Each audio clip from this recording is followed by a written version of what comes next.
Shabbat Shalom para todos. Y bien, una vez más, desde la Kehilá Israel en las Naciones de Ciudad Delgado, en este Shabbat Hazón, el Shabbat de la visión, día 10 de agosto del año 2024 y día 6 del mes de Av, el mes quinto en el calendario hebreo del año 5784 de la creación del mundo. Saludamos a todos nuestros estudiantes presenciales y virtuales. Amén, amén. Para todos nuevamente, Shabbat Shalom. Lo decíamos ya en la primera sesión. La energía de Devarim, la parashá de la semana, nos trae a la conciencia del por qué tenemos todos los años el gran día de Tisha B'Av. A esta conciencia nos trae nuestra sidra número 44. A la razón del por qué tenemos todos los días, todos los años, el gran día de Tisha B'Av. Como también esta parashá y su energía nos eleva y nos capacita para que podamos encontrar y conectar con la gran luz que está escondida en el día 9 de Av. ¿Qué hay en el 9 de Av? Una gran luz escondida. Una gran luz escondida. Tanto así que los sabios de la Cábala nos dicen que todos los misterios nos serán revelados en un día 9 de Av. Los sabios de la Cábala nos dicen en código que el Mashiach nacerá en un día 9 de Av. Ese es un código. No está hablando en su literalidad. Dándonos a entender que aunque Tisha B'Av, el 9 de Av, al parecer es el día más negativo de todo el año, pero esconde dentro de sí una gran luz, o la luz más grande que está escondida en él. Ya solo nos faltan 3 días para llegar al 9 de Av. Y por esta razón de que hoy es el Shabbat Hazón, el Shabbat de la visión, y lo hemos dicho que así se le llama al Shabbat que precede o que está antes del día 9 de Av. Bien, ya entrando y continuando con Devarim, la parashá de la semana, hemos estado diciendo que la primera palabra que aparece en nuestra parashá, ¿qué palabra es en hebreo? Es la palabra L. La palabra L. Aleph, Lamed, Hei.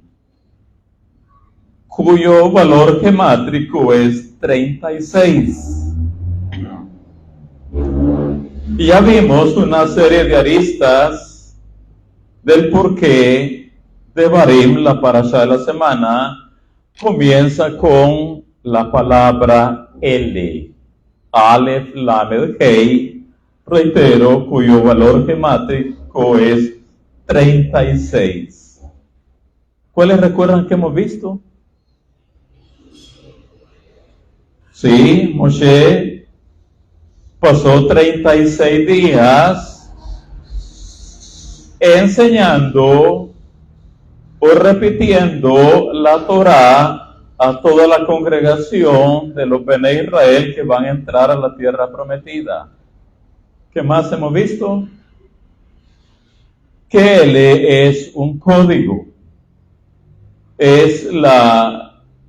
Son las 3 primeras letras hebreas del nombre de Elohim. Así que L nos habla de secretos, de misterios escondidos. ¿Qué más hemos visto?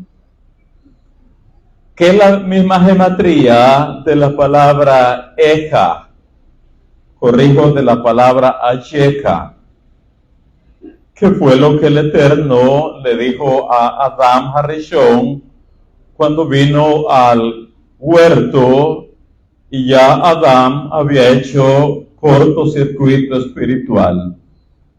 La palabra que está en hebreo dice Ayeka, que traducido a nuestro idioma español dice ¿dónde? ¿Dónde estás tú? Pero también puede ser dicha como ¿cómo? ¿Cómo pudiste? Ahora, si agregamos otra arista más cerca del sod de esta palabra L, lo dicen los sabios. El pueblo judío no va al exilio hasta que ha repudiado las 36 ordenanzas de la Torá por las que la pena es caret, la excisión. Hay 36 mitzvot en la Torá que al violar los 36, Am Israel, Haz Shalom, merece la exterminación. Pero recuerde usted que a solicitud de Abraham, el Eterno conmutó o cambió o anuló el castigo eterno para los Bene Israel y nos dejó nada más el exilio mundial. En ese sentido, los sabios dicen, el pueblo judío no va al exilio hasta que ha repudiado las 36 ordenanzas de la Torá por las que la pena es caret, o sea, la exterminación. La palabra Eja, con la que comienza el libro de Lamentaciones, que vamos a leer dentro de 3 días en Tisha B'Av, la palabra Eja, que significa como, la cual es la palabra de apertura del libro de Lamentaciones, equivale numéricamente a 36. De acuerdo con el Zohar, los 365 mandamientos negativos de la Torá corresponden a los 365 días del calendario solar. Y por transgredirlos es afectado negativamente el día correspondiente a ese mandamiento negativo.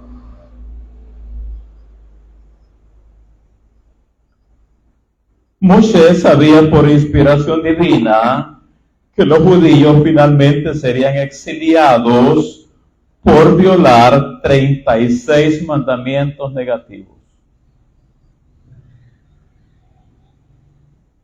los cuales afectarían a 36 días del año. Por lo tanto, ¿qué estuvo haciendo él durante 36 días? Enseñando la Torá. Pero de nuevo, el pueblo judío no va al exilio hasta que ha repudiado las 36 ordenanzas de la Torá por las que la pena es caret. La palabra Eja, que significa como, la cual es la palabra de apertura al libro de Lamentaciones, equivale numéricamente a 36. De acuerdo con el Zohar, los 365 mandamientos negativos de la Torá corresponden a los 365 días del calendario solar, y por transgredirlos es afectado negativamente el día correspondiente a ese mandamiento negativo. En ese contexto, Moshe sabía por inspiración divina que los judíos finalmente serían exiliados por violar 36 mandamientos negativos, los cuales afectarían a 36 días del año. Por lo tanto, él los amonestó por 36 días como un correctivo. Esa es otra cara. Sigamos. Al principio de esta parashá, tenemos que Moshe, antes que su alma sea recogida de la dimensión física y llevada a la dimensión espiritual del Gan Edén, antes de que eso ocurra, Moshe va a reprochar, va a amonestar a su congregación, a sus hijos espirituales, y lo va a hacer por las fallas cometidas a lo largo de los 40 años en el desierto. ¿Qué es lo que va a hacer entonces Moshe? Amonestarlos, otra manera de decirlos, reprenderlos, a regañarlos. ¿Qué más? A recordarles. Ahora, esto que antes de irse para el Gan Edén, Moshe va a amonestar a su congregación o a sus hijos espirituales por las diferentes fallas cometidas a lo largo de los 40 años en el desierto, suena fácil decirlo. Pero para Moshe, el Ish HaElohim, ni le fue fácil pensar en regañar a su congregación, mucho menos le era fácil hacerlo.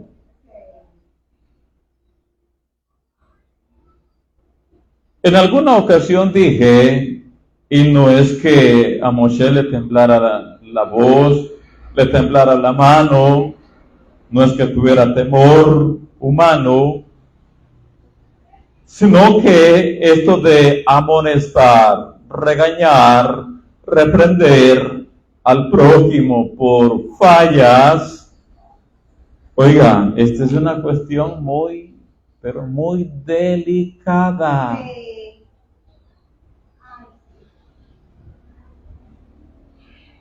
Nosotros lo vemos tan así simple, de que llamar la atención a alguien, amonestar a alguien, lo vemos tan, pero tan simple. Pero, reitero, esta es una cuestión muy, pero muy delicada, que incluso para Moshe ni le fue fácil pensar en hacerlo, y mucho menos hacerlo. Y es que quien tiene una conciencia elevada sabe muy bien que esto de regañar, reprender o amonestar al prójimo por sus fallas es grave si no se hace de la manera correcta. Es algo muy, pero muy delicado por muchas razones. Y en esta parashá nosotros aprendemos que cuando debamos de hacerlo, debemos cuidarnos de no denigrar. Al hacerlo debemos cuidarnos de no denigrar, no humillar o no avergonzar a nuestro prójimo. Sí, amén. Amén, amén. Aquí no cabe aquello que se oye en nuestros medios. Yo no tengo pelos en la lengua para decirle sus verdades a la gente. Aquí no cabe eso. Sí, amén, amén.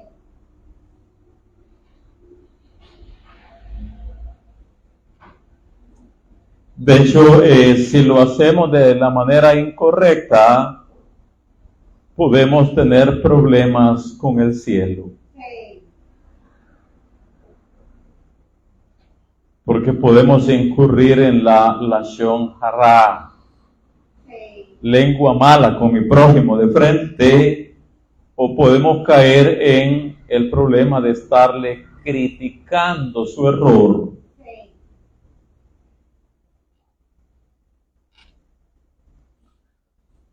Otro aspecto que debemos tomar muy en cuenta a la hora de, si vamos a buscar la manera de llamarle la atención a nuestro prójimo por alguna falla, es que debemos cuidarnos de no verle del hombro nuestro hacia abajo. Amén. ¿Qué significa eso? ¿Perdón? Eso. ¿Qué más? De no sentirse más grande. Sí. Debemos tener mucho cuidado de no verle como del hombro hacia abajo. Así se dice, ¿verdad?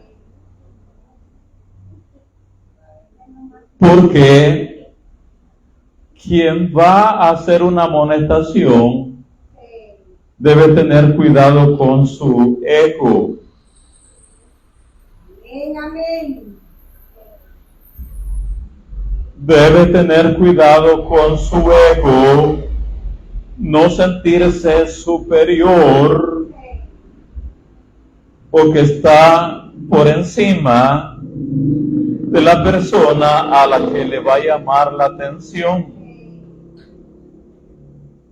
Por eso le digo que esto de amonestar no es una ¿qué? No es una cosa fácil, es algo muy, pero muy delicado. No debemos de llamarle la atención con un espíritu como diciendo, eso yo nunca lo haría.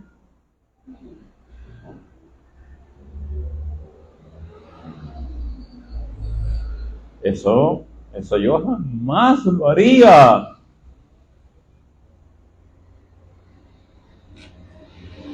Por eso hay que cuidar, ¿qué digo? Hay que cuidar nuestro yo a la hora de querer llamar la atención por algo malo que mi prójimo haya hecho. Nunca hay que aconsejar, orientar, amonestar a alguien que cometió una falla como tal vez no lo expresemos, pero con un espíritu que digamos, de esa agua que mi prójimo ha bebido, yo de esa nunca bebería.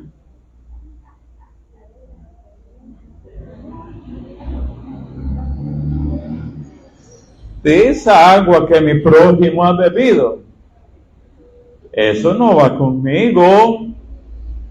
De esa agua yo nunca bebería. ¿Por qué no hay que decir eso, Gilma? Sí. Porque, óigame, si nosotros, aunque no lo digamos, pero lo pensamos, se nos quita la protección divina en esa área. Y nos volvemos vulnerables para cometer lo mismo que señalamos. Amén, amén. De manera que a la hora de amonestar a nuestro prójimo por alguna falla, también hay que tomar muy en cuenta que no debemos de hacerlo de una manera grosera.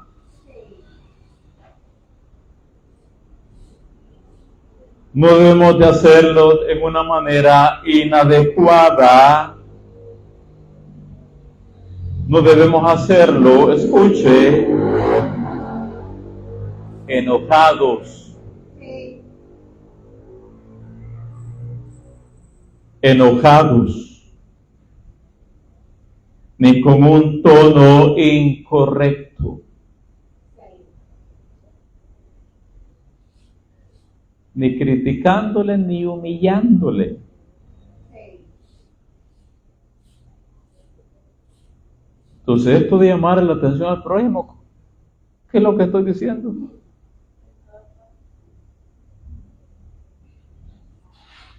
Para hacerlo hay que aprender de Moshe Rabbeinu.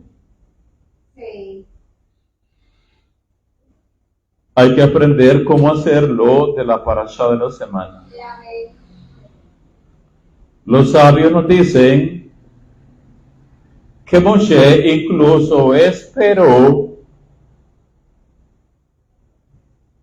para hacer esta reprimenda a la generación del desierto, esperó hasta allá cuando estaba listo para irse. No lo hizo antes. ¿Y por qué no, Francisco? ¿Por qué no? Porque no estaban preparados. Porque Moshe creyó que no era el momento. Y también creyó que la generación del desierto no iba a recibir la amonestación si lo hacía en otro momento diferente a este.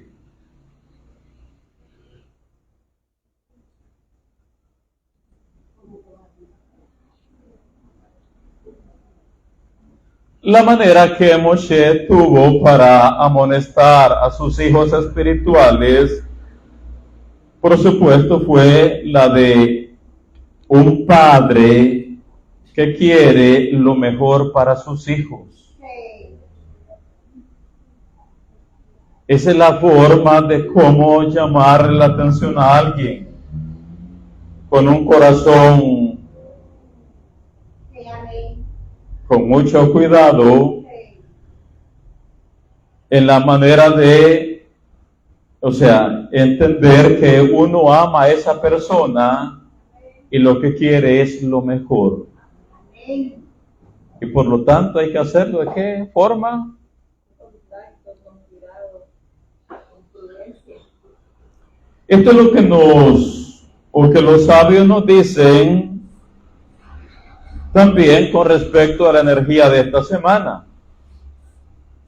Oiga, dicen los sabios, la energía de Devarim nos crea la conciencia que al amonestar debemos hacerlo, pero en forma bondadosa.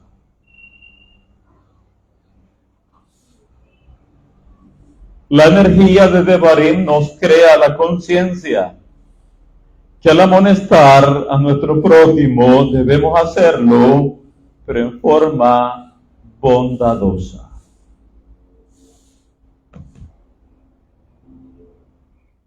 Hasta hoy nunca lo habíamos hecho así, ¿verdad?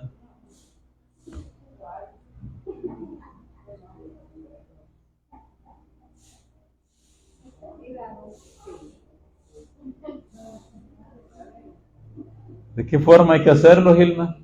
De forma bondadosa, ¿Y eso cómo es? con tacto, suavemente. Como que si me estuviera amonestando a mí con él. Ella para mí ya le gusta suavecito. En las Nuevas Escrituras, el Rab Shaul dice, Ahim, si alguno fuere sorprendido en alguna falta, vosotros que sois espirituales, restauradle con espíritu de mansedumbre, considerándote a ti mismo.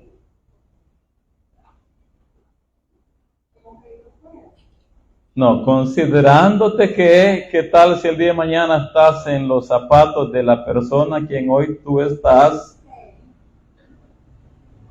Por eso es que Ahim, si alguno de vosotros fuera sorprendido en alguna falta,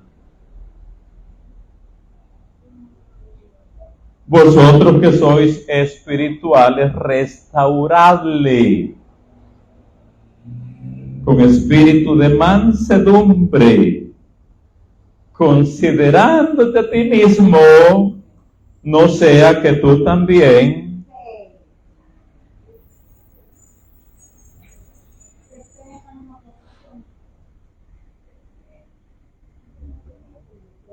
haz de Shalom el día de mañana.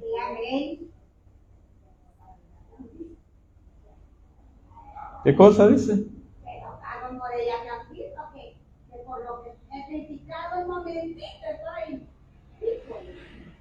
Esa es una de las enseñanzas del Zohar. Que cuando nosotros juzgamos o señalamos determinada falla de nuestro prójimo, vamos a terminar haciendo lo mismo y con un montón de rayitas más arriba. Por eso es que en las enseñanzas de Yeshua dicen: no juzguéis, para que no seáis juzgados. Porque con el juicio con que juzgáis, seréis juzgados. Así que cuando se trate de llamar la atención a sus hijos, a su prójimo, a su hermano, ¿de qué manera, Carlos? ¿De qué manera, Francisco?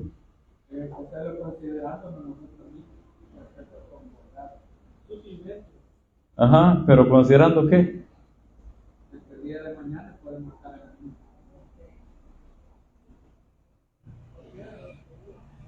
Y juicio con misericordia se hará con aquel que no hiciera misericordia.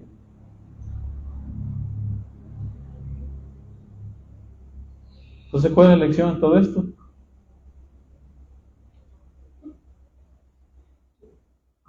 Aprender a amonestar, ¿no?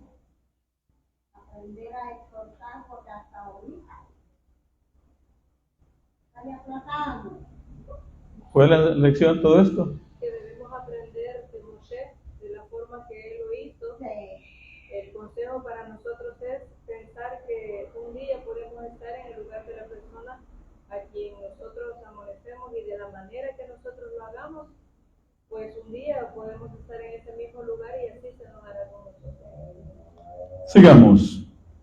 Otro de los temas principales de nuestra parashá de la semana, y es un tema que corre a lo largo de todo el Sefer Devarim, es la entrada a la tierra prometida. Toda esta parashá y todo el Sefer Devarim nos va a hablar de la entrada a la tierra prometida.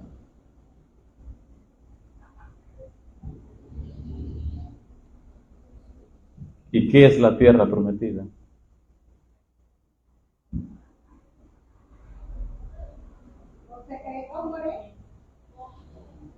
Por ahí vamos. Sí, en la literalidad de la Torá, la tierra prometida, por supuesto que es Eretz Kenaán, la tierra de Kenaán, en la parte literal. Pero en el entendido que la Torá es un texto codificado, la tierra prometida va más allá de su literalidad. Por lo tanto, la tierra prometida, Talmidai, la que fluye leche y miel, es la sabiduría escondida en la Torah escrita. Y a esa tierra prometida, para que bebamos de esa leche y de esa miel, es a la que se nos llama. La tierra prometida son los misterios de los mundos superiores y los misterios de los mundos inferiores que están encriptados en las historias y relatos de la Torá escrita. Son los secretos del árbol de la vida. Son los secretos del árbol de la vida. Esa es la tierra prometida. Pero más allá de llenarnos la cabeza con los secretos o con la teoría de los secretos del árbol de la vida, la tierra prometida es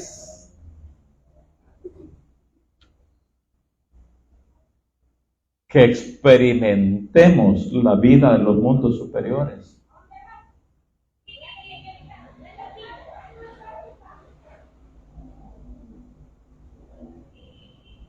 Que sean vivencias. Amén. Vivencias. La tierra prometida es el alma de la Torá. Pero más allá de historias, conocimiento, letras, deben de ser experiencias.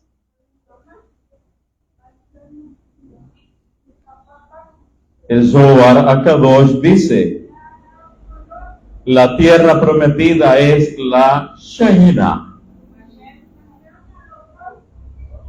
¿Qué es la tierra prometida? Es lo que el Zohar nos dice. La tierra prometida es la Shekhinah. ¿Pero qué implica eso? No es solamente sentir su presencia mediante escalofríos, de que la piel se erizó o se eriza y que se pone. No es solamente de que el cuerpo tiembla. ¿Qué entienden ustedes que nos está diciendo el Zohar cuando nos dice que la tierra prometida es la Shekhinah y que por lo tanto que entremos a ella, que poseamos la tierra? ¿Qué es lo que nos está diciendo el Zohar?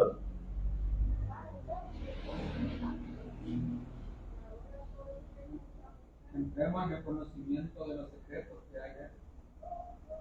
Está bien, pero ¿qué más estoy diciendo? Que al entrar a la tierra prometida y recibir los secretos de lo que se habla, como se nos dice, que es la tierra donde fluye la leche y la miel, que es la Torá, los secretos, todo lo que aprendamos, pero cuando hayamos alcanzado ese nivel es cuando vamos a disfrutar de la Shekhinah y todos sus beneficios y todo lo que nos puede dar por medio de los secretos, y es ahí donde se viene a convertir en una experiencia, ya no solo en conocer un secreto, sino experimentar lo que vamos a recibir por conocer dicho secreto. Sí, por ejemplo, entramos a la tierra prometida. De repente yo veo que vino fulano a la congregación,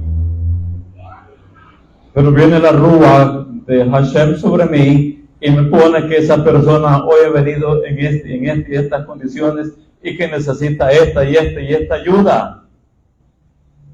Esas son las vivencias, experiencias, o que usted va por un determinado camino y la Shekhinah le dice, dobla y vete por este otro camino, porque adelante hay un problema. La tierra prometida es la Shekhinah. ¿Qué cosa? La cobertura que da la Shekhinah. Sí, ese interactuar con la sobrenaturalidad de los mundos superiores. Por eso es que estoy reiterando, sí, conozcamos los secretos, entendamos el alma de la Torá, pero ese conocimiento teórico que pueda catapultarnos para llevarnos a las vivencias. Por ejemplo, si Sara, nuestra matriarca, ella había entrado a la tierra prometida.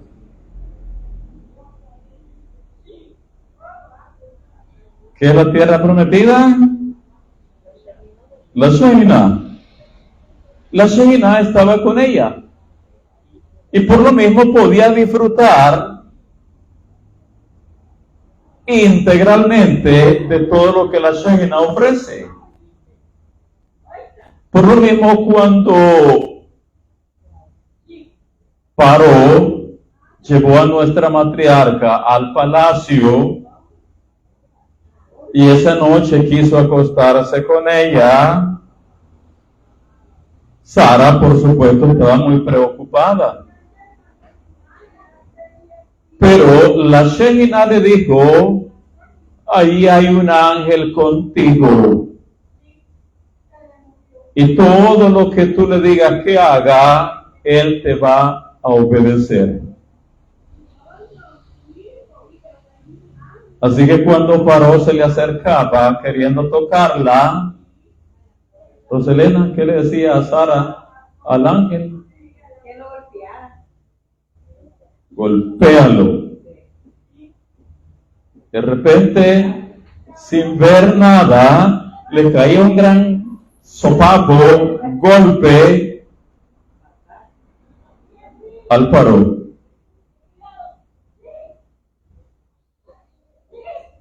Y no se explicaba, el Paró creía que por alguna razón se había caído, golpeado.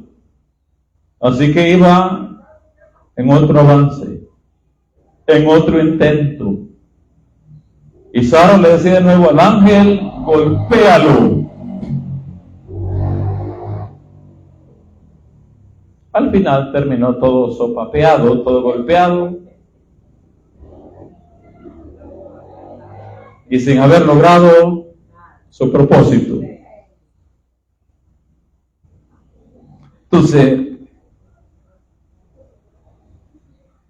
si el Zohar nos dice que la tierra prometida es la Shejina, a lo que se nos llama es a buscar una conexión real con los mundos superiores, a ver y a escuchar,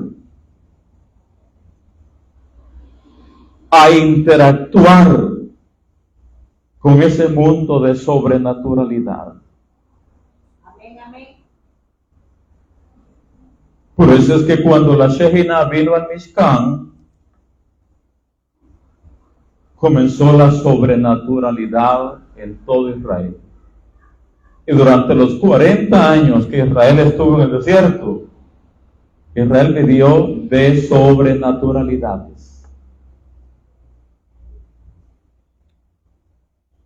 Así que uno de los temas principales de la parashá de la semana y todo el Sefer Devarim es: entren en la tierra, posean la tierra, hereden la tierra. Está bien, en su nivel literal es Eretz Kenaán, pero ya el Zohar nos dijo que la tierra prometida es la Shejina. ¿No es lo que decíamos? Sí, yo deseo esa tierra prometida. Yo deseo esa tierra prometida. Experiencia, experiencia, experiencia. Experimentar, vivir. Como me dijo un amigo un día, estábamos platicando y pasaron un grupo de personas y me dice: oye Freddy, ¿y tú ya encontraste en tu fe lo que buscabas, lo que querías? Mira, le digo, estoy en el camino, pero todavía no lo he encontrado, no he llegado a lo que yo deseo. ¿Y por qué? Me dice. Y le digo yo, por ejemplo, iban pasando estas personas, ¿cómo no me gustaría? ¿Ya? ¿Qué cosa, Rosa Miriam? ¿Sí? para ayudarles en algo, no para conocer fallas.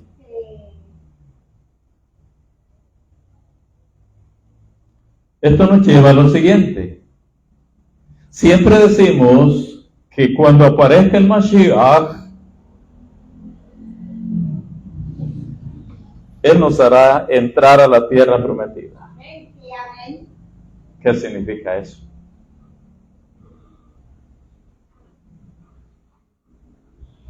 Hasta entonces podríamos tener La plenitud. ¿De qué?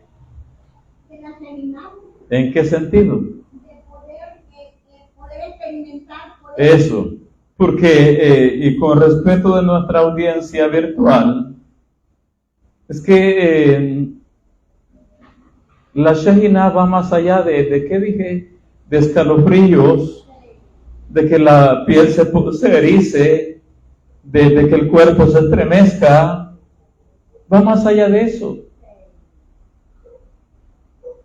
Y cuando el Mashiach aparezca, Él nos hará entrar y heredar la tierra prometida.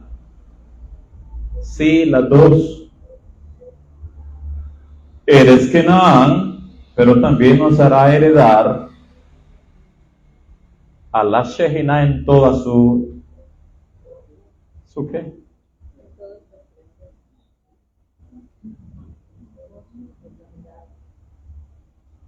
Y entonces será una vida de experiencias, y no una vida de nada más de letras, conocimiento, sino que serán experiencias con la sobrenaturalidad. Sigamos. Otra área también de nuestra parashá es el nombramiento de los jueces. Vamos a abrirla, capítulo 1, versículo del 9 al 15. Leamos el nombramiento de los jueces. Capítulo 1, versículo del 9 al 15. Dice, en aquel tiempo yo os hablé diciendo, yo solo no puedo llevaros. El Eterno vuestro Elohim os ha multiplicado, y aquí hoy vosotros sois como las estrellas del cielo en multitud. Versículo 11. El Eterno Elohim de vuestros padres os haga 1000 veces más de lo que ahora sois, y os bendiga como os ha prometido. ¿Cómo llevaré yo solo vuestras molestias, vuestras cargas y vuestros pleitos? Y dice Moshe, dadme de entre vosotros, de vuestras tribus, varones sabios y entendidos y expertos, para que yo los ponga por vuestros jefes. Y me respondisteis y dijisteis, bueno es hacer lo que has dicho. 15. Y tomé a los principales de vuestras tribus, varones sabios y expertos, y los puse por jefes sobre vosotros, jefes de millares, de centenas, de 50 y de 10, y gobernadores de vuestras tribus. Entonces acá tenemos que en su momento Moshe escogió o designó o nombró jueces para todo Israel. Bueno, ¿y cómo hizo Moshe? ¿Cómo supo quiénes eran los idóneos para ser los jueces de Am Israel? Porque poner de dedo nada cuesta.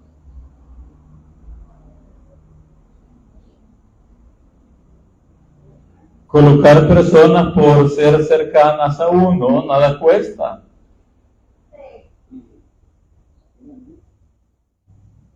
Por la cherada nada cuesta. Por congraciarnos nada cuesta.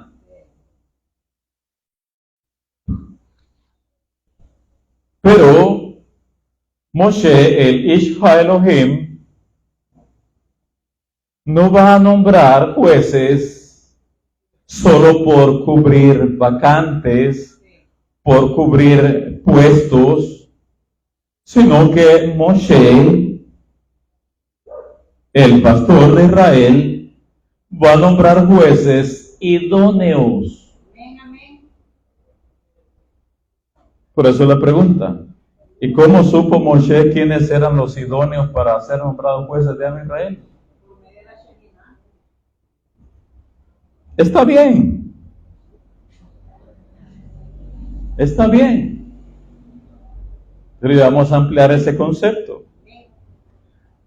Sabemos que Yitro le dio un consejo a Moshe cómo nombrarlos. Moshe le dijo que Yitro le dijo a Moshe, a su suegro, lo que debía de hacer. ¿Y cómo hacerlo? Ahora, los sabios de la Cábala nos dicen, Yitro le dijo a Moshe, oye lo que le dijo, y elegirás,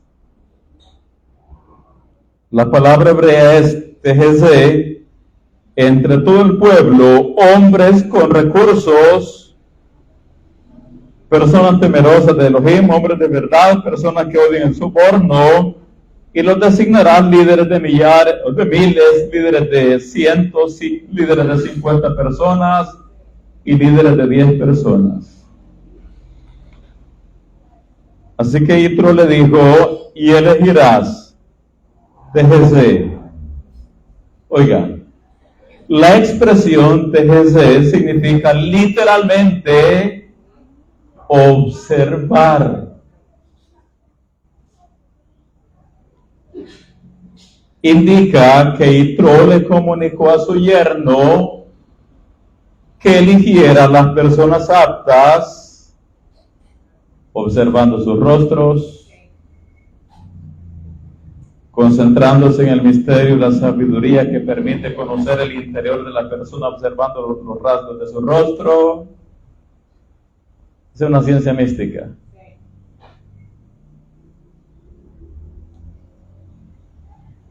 Así podrás elegir personas aptas y acordes para juzgar al pueblo apropiadamente. ¿Qué es entonces lo que le dijo Yitro en sus palabras?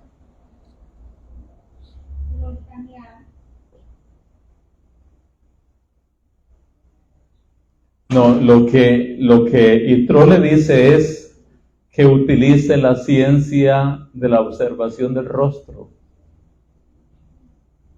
Es una ciencia tan profunda que si la persona tiene la frente de una manera, eso denota que el interior es así, así. Que si sus cejas son de esta manera, el alma de esa persona es así, así. Que si la nariz de la persona es de este modo, revela que el alma de esa persona es así, así. Que los labios, que el mentón, que las orejas.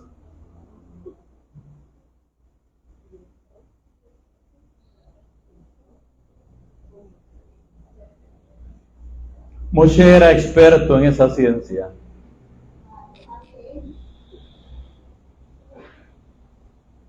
Moshe era experto en esa ciencia. ¿Qué ciencia? No estamos hablando de escanear. Sí, de la lectura del rostro, para conocer el alma de la persona, las midot. Ese fue el consejo de Yitro. Mira el nivel de estos hombres. Tejezé, obsérvale, básicamente utilizando la ciencia de observar el rostro de la persona. Y ahí vas a ver el interior para ver quién es apto y quién no. ¿Y qué dije de Moshe? Él era experto en eso. Pero el Zohar nos dice que Moshe no quiso hacerlo de esa manera, aunque era experto. Nada le costaba hacer pasar a cada candidato ponerlo delante de él y observarle el rostro y toda la ciencia de la que estamos hablando. Es decir, este sí, no, este no, no. Moshe pudo hacerlo, pero no utilizó esa ciencia, sino que el Zohar nos dice que Moshe los eligió por inspiración de la Ruach HaKodesh. Pero volvemos al punto, si eso es fácil en nuestra poca elevación espiritual,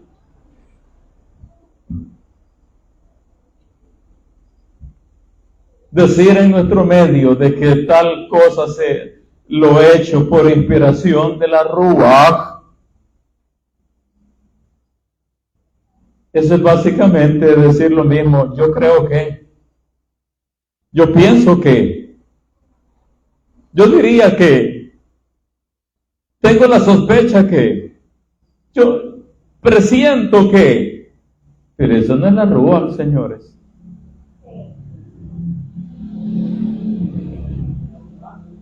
Aunque a eso se le llama, que se hace tal o cual cosa mediante inspiración divina, ¿verdad? A eso se le llama. Pero eso no es cierto. Eso es presunción.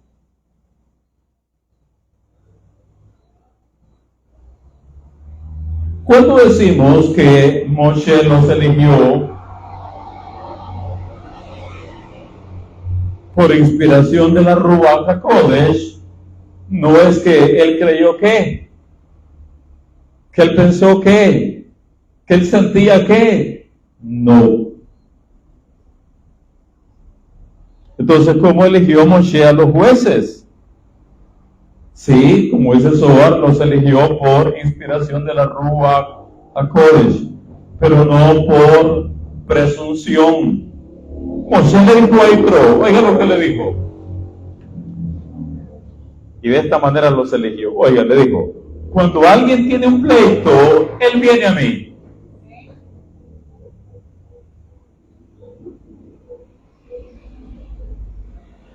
Cuando alguien tiene un pleito, él viene a mí. Nosotros al leer eso literal, nos quedamos con lo literal. Pero ese él del que está hablando Moshe, cuando alguien tiene un pleito, él viene a mí. Ese él no es el que busca la ayuda de Moshe. ¿Quién es ese él? Sí.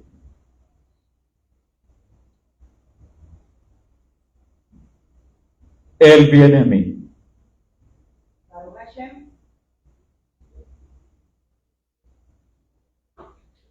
Cuando alguien tiene un problema, él viene a mí. ¿Quién es ese él?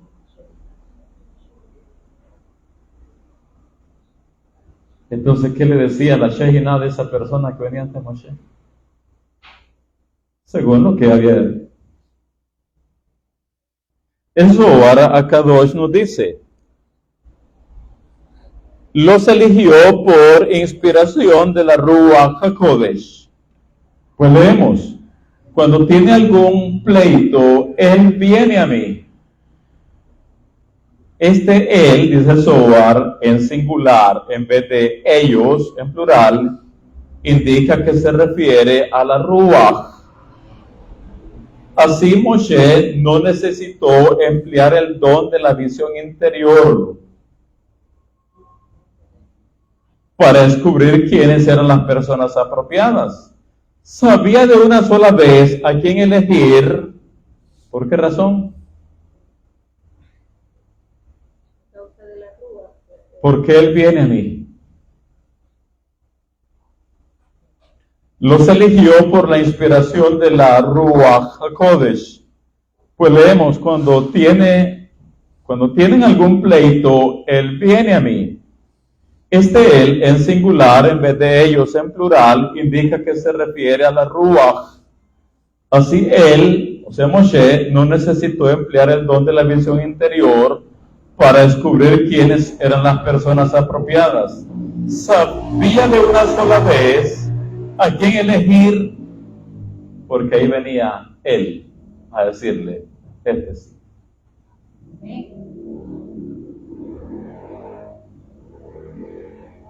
Y una vez estos jueces fueron nombrados, Moshe les dijo lo siguiente, ya casi cerramos, versículo 16.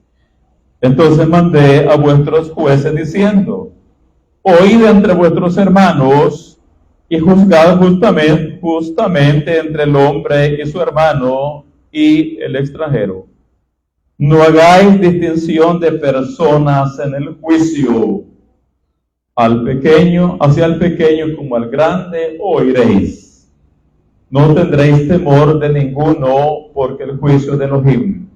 Y la causa que os fuere difícil la traeréis a mí, y yo la oiré. Os mandé pues en aquel tiempo todo lo que habíais de hacer. Y así nos quedamos en este Shabbat Azón, nos quedamos con esta sesión de Torah. Bezrat Hashem, vamos a continuar con otra sesión de la Parashá de la semana a las 15 horas con 30 minutos. 3 de la tarde con 30 minutos, hora de El Salvador. Así que Talmidai y Javerai, Shabbat Shalom para cada uno de ustedes. Shabbat Shalom.